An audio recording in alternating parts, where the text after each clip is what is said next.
الله معكم أحبائي. آخر تطورات الحرب بين روسيا وأوكرانيا حتى صباح 6 من مارس.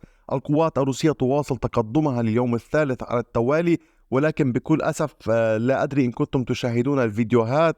طبعا هذا التقدم هي عمليات قدم مستمرة في أكثر من 9 بلدات. القوات الروسية تواصل التقدم فيما استطاعت القوات الأوكرانية التقدم في اتجاه واحد. اليوم لدينا تقدم أيضا للقوات الروسية في عدد من المناطق، ولدينا بعض الأخبار الهامة. لذلك رجاء تابعوا الفيديو حتى النهاية كي تستفيدوا من كامل المعلومات ولا تفوتوا شيئا. كما أتمنى من حضراتكم أن لا تنسوا الانضمام إلى القناة.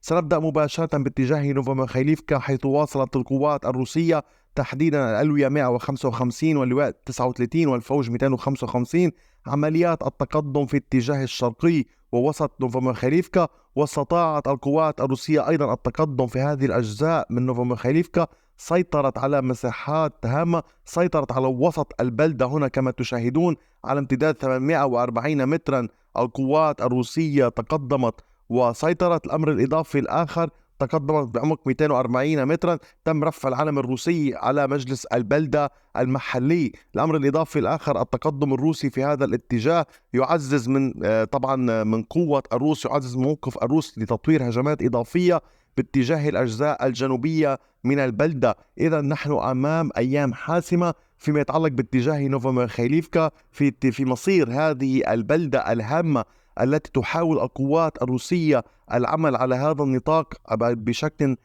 كبير، تحديدا انطلاقا من بوبيدا. إضافة باتجاه هذه المناطق جميعا تعمل القوات الروسية على التقدم. طبعا معركة هامة بانتظار هاتين البلدتين هنا، ولكن كما قلت لكم بالأمس ربما ستعمد القوات الروسية للتقدم على هذه التلال عبر هذه المرتفعات والضغط لاحقا باتجاه هذه البلدات التي تقع في أودية. أما فيما يتعلق بالتقدم الثاني للقوات الروسية فكان في محيط مارينكا. أيضا تستمر عمليات التقدم في هذه البلدة في يوريفكا، ولكن على شكل عمليات قدم. طبعا كما تلاحظون تقدمت القوات الروسية في هذا الاتجاه يوميا. هناك يمكن قول تقدم أحيانا في الجزء الجنوبي، أحيانا في الجزء الشمالي من هذه البلدة. ضغط كبير متواصل من قبل القوات الروسية للسيطرة على كامل هذه المنطقة هنا، وطبعا التفرغ للضغط باتجاه المنطقة هذه المنطقة هامة. طبعا مساحة يوريفكا ليست بالكبيرة، يمكن قول أقصى عرض من هنا إلى هذه المنطقة 1.9 كيلومتر، وعرض بعض الشوارع في هذه المناطق نحو 700 متر، وبالتالي كطول لا تبلغ أكثر من 2 كيلومتر. وبالتالي نحن نتحدث عن مساحة صغيرة نسبيا، ولكن ننتظر إن كانت ستدافع القوات الأوكرانية بشراسة عن هذه المنطقة لمنع سقوطها بيد القوات الروسية، لمنع تقدم القوات الروسية وصول إلى هذه المنطقة. ما أهمية هذه المنطقة؟ طبعا هي تصل باتجاه كوراخوفي، البلدة الأهم والخطيرة على القوات الروسية هي بلدة الإمدادات. إضافة إلى ذلك قطع خطوط الإمداد باتجاه بقية هذا المحور هنا. فالقوات الروسية تسعى للتقدم باتجاه بيرفوميسكي وهذه المنطقة والضغط على القوات الأوكرانية وقطع الإمداد عن كامل نيفرسكوي بيرفوميسكي وكراسنوريفكا، ولكن هي عملية معقدة نسبيا، ننتظر ما الذي سيحصل مع الوقت. أما فيما يتعلق باتجاه أفدييفكا المعارك مستمرة. تم تأكيد أن هناك 4 دبابات أبرامس قد تم تدميرها حتى اللحظة في اتجاه برديتشي وغيرها، ولذلك بدأت الأمور تصبح سخيفة. وهذه السخافة أو هذا التسخيف لهذا الموضوع يضع الصناعة الأمريكية، الدبابات الأمريكية في خطر.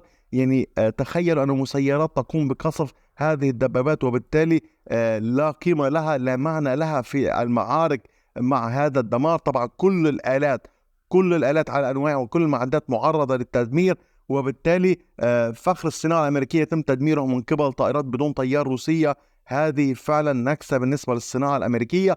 أما فيما يتعلق بالمعارك فالمعارك مستمرة في اتجاه بيرديتشي سيمينيفكا وطبعا باتجاه أورليفكا. كذلك تقوم القوات الروسية بعملية استهداف كبيرة للقوات الأوكرانية في اتجاه تونينكي هنا في هذه المنطقة. إذا العمليات العسكرية مستمرة، ضغط كبير متواصل من قبل القوات الروسية في مسعى لاستعادة كامل هذه المنطقة الرمادية والتقدم نحو الأمام. الروس يحاولون جاهدين استنزاف الأوكران قدر الإمكان ليتقدموا بسهولة. هناك أمر إضافي آخر هام أريد أن أوضحه. الأوكران يبنون الكثير من الدفاعات والتحصينات، ولكن الأمر لا يعتمد فقط على التحصينات. التحصينات عامل مساعد يحصر حركة المهاجم. لذلك الأمر يعتمد أيضا على السلاح الذي يستخدمه المدافع، على خبرة المدافع، وعلى الخطة الموضوعة والعتاد المستخدم. فهي معركة متكاملة ولا تتعلق فقط بالتحصينات إن كانت قوية أم لا، بل بالخطة، العتاد، وطبعا خبرة المقاتل. أما فيما يتعلق باتجاه أوشيريتيني تستمر المعارك باتجاهها ولكن بوتيرة منخفضة طبعا. أما في اتجاه باخموت فبدأت قوات الفوج 1307 الروسي عملية باتجاه كليشيفكا، أعادت تنشيط العمليات للسيطرة على البلدة للضغط عليها بالتزامن مع ضغط روسي متواصل في اتجاه إيفانيفسكي. ننتظر ما الذي سيحققه الروس في هذه العمليات. في اليومين السابقين كان هناك محاولات استطلاع للفوج 1307. الأمر الإضافي الآخر، الروس تقدموا في اتجاه إيفانيفسكي، سيطروا على هذه المساحة باللون الزهري كما تشاهدون، يحاولون توسيع سيطرتهم وتثبيت نقاط لهم للضغط ربما على المرتفعات، ربما يحاولون القيام بعمليات نوعية باتجاه هذه المرتفعات للسيطرة عليها. في حال أحكموا قبضتهم عليها ستسهل تقدمهم في إيفانيفسكي بشكل كامل. فمن خلال هذه المرتفعات يتم استهداف القوات الروسية. طبعا أحبائي، إيفانيفسكي تقع في محيط مدينة باخموت، وحين أشير إلى معارك في باخموت نحن نتحدث عن المحور وليس عن المدينة طبعا. أما في اتجاه بودانيفكا تستمر عمليات يعني القتال. تقدمت القوات الروسية بالأمس، حسنت مواقعها في هذه المناطق، سيطرت على هذه المساحات.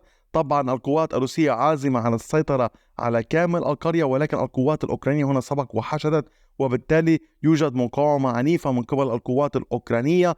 إضافة إلى ذلك تسعى القوات الروسية منذ نحو أسبوع لتدمير طبعا مجموعات الطائرات بدون طيار، مجموعات المدفعية، أنظمة الحرب الإلكترونية والتشويش. الأمر الإضافي الآخر، يحاولون تدمير نقاط المراقبة، الأبراج العالية تستخدمها القوات الأوكرانية في شازيفيار لرصد التحركات الروسية. فيما يتعلق أحبائي باتجاه بوليفكا المعارك مستمرة. سبق وشرحت لكم أن القوات الروسية تقدمت على مدار 3 أيام في هذه المعركة. تلاحظون لمن لم يشاهد الفيديوهات منذ مدة أن اللون الأحمر الداكن الذي يمثل السيطرة الروسية الحديثة توسع في هذه المنطقة، وبالتالي ننتظر ما الذي سيحصل. التقدم الأهم للقوات الروسية كان في اتجاه تيرني، ولكن القوات الروسية لم تستطع التثبيت. بمعنى آخر بقيت هذه المنطقة توغلت عبرها القوات الروسية ودخلت إلى، يمكن القول وصلت إلى مشارف تيرني، دخلت المنازل الأولى في هذه النقاط، ولكن لم تستطع تثبيت نقاط لها. وبالتالي بدأت المعركة ضمن هذه المنطقة الرمادية بين مجموعات القوات الروسية التابعة للفرقة 144 مع مجموعات أخرى، في مقابلها طبعا الألوية 60 و25 و63 و21 من قبل القوات الأوكرانية. معركة كبرى في هذه المنطقة. تسعى القوات الروسية للسيطرة على تيرني. طبعا هي منطقة هامة، تضغط باتجاه كبير عليها، تحاول حسم ملف تيرني ويامبوليفكا ووقية هذا المحور. ننتظر ما الذي سيحصل. أما فيما يتعلق باتجاه كوبيانسك فلمن لم يشاهد فيديو الأمس، فالقوات الروسية تقدمت في كامل هذه المساحة باتجاه سينكيفكا وخسرت هذه المساحة باللون الرمادي. كانت هذه المساحة تحت السيطرة الروسية، ولكن خسرتها نتيجة هجمات أوكرانية. أحبائي، فيما يتعلق بالضربات الروسية على طبعا أوكرانيا، مساء أمس قامت القوات الروسية بعدد من الضربات باتجاه مواقع القوات الأوكرانية. كان هناك 3 ضربات باتجاه أوديسا، ضربتين باتجاه سومي، باتجاه خاركيف كان هناك ضربة، بوكروفسك تعرضت لضربة، مطار ستاروكوستانتينوف والمنطقة 3 ضربات، وطبعا ضربة على ترنوبيل. طبعا هذه الضربة على ترنوبيل استهدفت محطة إصلاح للمعدات والسكك الحديدية وغيرها من الأمور الهامة التي تستخدمها القوات الأوكرانية في عملياتها. أيضا الأمر الإضافي الآخر ما ظهر الأمس، كان هناك ضربة باتجاه دنيبرو بتروفسك. طبعا علم أن هناك مصنع أو ورشة أيضا للإصلاح تم استهدافها، وبالتالي تلاحظون يعني عمليات الروس مستمرة. الأمر الإضافي الآخر، اليوم الروس يجرون عمليات تمارين على الإنذار، طبعا اختبار شامل لمدى جاهزية نظام الإنذار في روسيا في جميع مناطق روسيا في هذا اليوم. طبعا ننتظر إن كان هذا إجراء اعتياديا أم أنه يمكن القول إجراءات غير اعتيادية تهدف لأمر ما قد تعلمها القيادة الروسية. أحبائي، شكرا لكم على كامل وقتكم الثمين لمشاهدة الفيديو. شكرا لكم مجددا على 20,000 ثقة واشتراك في القناة. تحياتي لكم جميعا وألقاكم في فيديو آخر.